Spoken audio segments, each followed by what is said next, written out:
পঞ্চগড় ১ আসনে বিএনপির প্রার্থী থাকবে নওশাদ জমির, আর জামায়াত জোটের প্রার্থী থাকবে সার্জিস আলম শাপলাকলি প্রতীকী। আপনি কোন প্রার্থীকে ভোট দিবেন? আমরা ইনশাল্লাহ যেহেতু মুসলমান এই হিসাবে আমরা জামাতকে সমর্থন করি, সাজিদ আলম ভাইকে। দুর্নীতিমুক্ত বাংলাদেশ আমরা চাই, ইনসাফ ভিত্তিক একটা বাংলাদেশ আমরা চাই। আমরা জোটের মধ্যে আমরা যে প্রার্থী আছে আমরা তাকেই সমর্থন করবো সবসময়। জি, শাপলাকলি।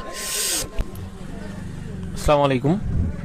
আসন্ন জাতীয় সংসদ নির্বাচন জাতীয় দল বিএনপিকেই সমর্থন করি আমরা। সারজিদ আলমকে দেব। সারজিদ আলম আমাদের জামাতের পক্ষ থেকে হয়েছে, তো ওই নির্বাচিত হয়েছে, ও এই জন্যই দিব। আমি যে কোনো দলে করি না, মানে সার্জিস আলমকে দেবো আমি।